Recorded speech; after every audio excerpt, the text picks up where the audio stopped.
steel from the World Trade Center, and which the skilled hands of this shipyard will craft, will serve as a tribute to all who suffered and to the brave men and women who came to their aid.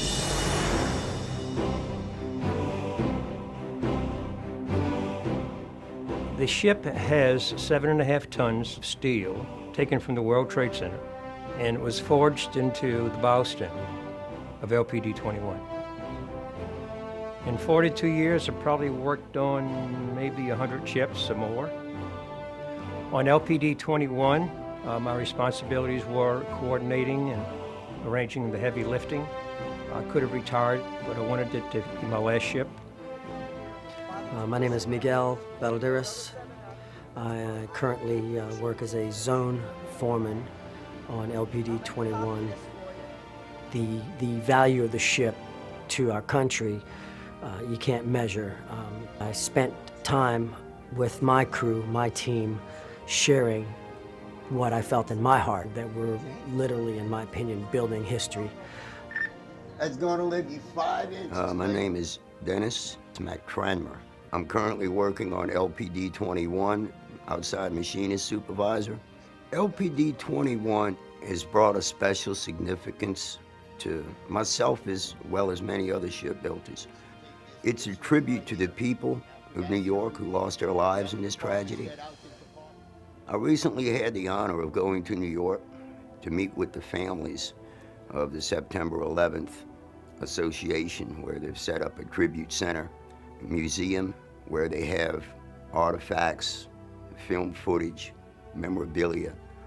When we visited the tribute gallery, we saw a tremendous amount of pictures of people that were once there, happy, smiling, and now they're gone. We saw the debris from the building once it collapsed, and I work around steel every day. To see it twisted up as it is, it's unbelievable that something like that can happen. They had a piece of a plane there that was all fractured when they flew into the building. And it was a porthole where obviously you would look down and look through and see the Grand Canyon if you were flying a plane under a normal day. September 11th, beautiful day. Crystal clear, you could see for 1,000 miles, not a cloud in the sky. The first plane came from the north. It came very low. It was very, very loud.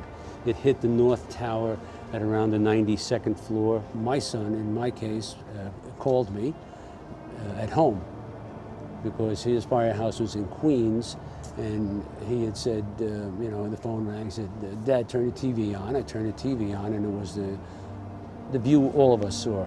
He said, "The North Tower was hit by a plane." And I said, "Oh." I said, "Are you going to be going, John?" And he said, "We should be." I called. And the next thing I could hear in the background was a tone alert, which means they're going on a run. So he said, "Dad, we're going to the World Trade Center." I said, "John, be careful." He said, "Okay," and that was the last time I spoke to my son. So my mission that day was to come into the city. I had the pleasure of meeting a gentleman whose son was a firefighter who was a hero, and he was a victim. He sacrificed his life saving people he never knew. And his father donated his son's firefighting gear to be displayed so that folks like myself can come here and see firsthand this incredible sacrifice. I did something that morning I've never done in my entire life. I love coffee, and I always stop and get coffee. They had a great coffee bar in the lobby of the World Trade Center. I did not stop for coffee that morning. That probably saved my life, because one of my colleagues who worked on the same floor that I worked on, who was right behind me, died in the Trade Center because he was stuck in an elevator.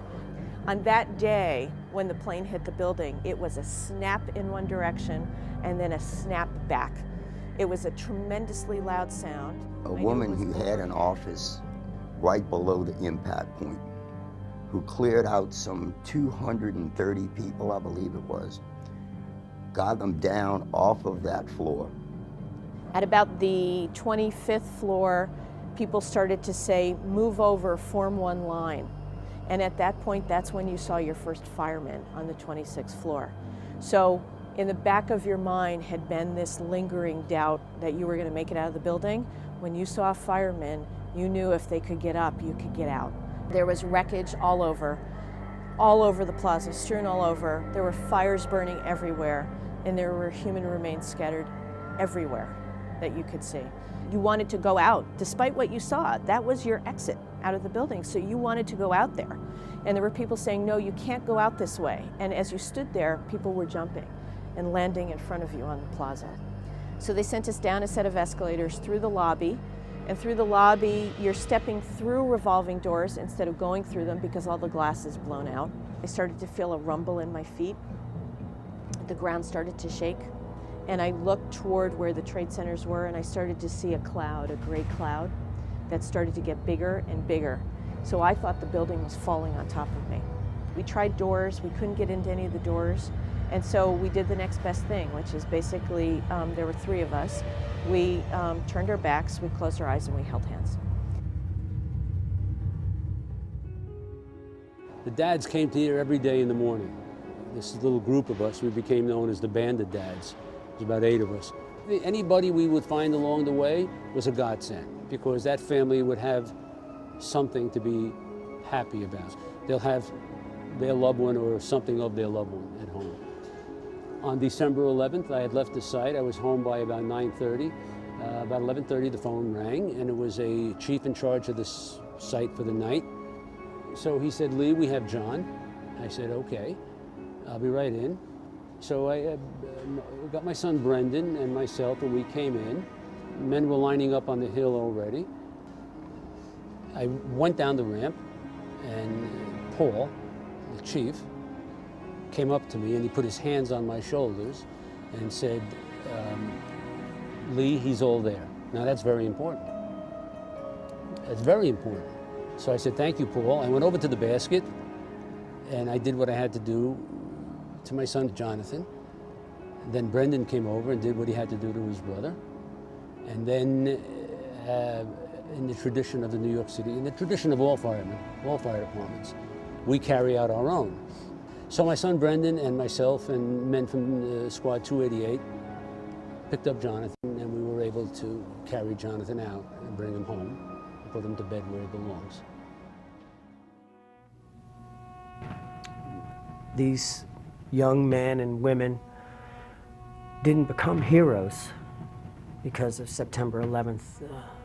They didn't become heroes because of their sacrifice, that they were actually always heroes. And they'll be remembered because when everyone else was running away, they ran in. The poster next to it are the photos of the 343 guys that died from the New York City Fire Department. So if we look at this memorial, come on, we'll go this way. You have to be here and talk to the people to understand how large this loss really was, how important the ship is. It's time to get this ship done, get it in the hands of the Navy. The New Yorkers deserve to walk on the decks of this ship.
It's the morning of the 19th of December, and we're getting ready to launch the ship. It's a true testament to what the shipyard workers here have done to get this ship to this point and the promise of things to come. All station lines, teams 1 through 9, the ship is coming down. Get your teams deployed. I think it's a wonderful tribute to the people who were killed, and it's a way that their spirits and their memory can continue to move forward. And also a beautiful tribute to the survivors, those of us that every day live with the memories of September 11th and the tragedy. It's a wonderful way and a beautiful way to have part of those buildings move forward in a very constructive and productive way for our country. And I hope and pray that all of those Navy men and women and military personnel on board those ships are safe, and I think she'll carry them in a really brave manner. And they'll always have in their hearts what they're doing for our country. Attention all teams. The ship is now floating. Do a final search in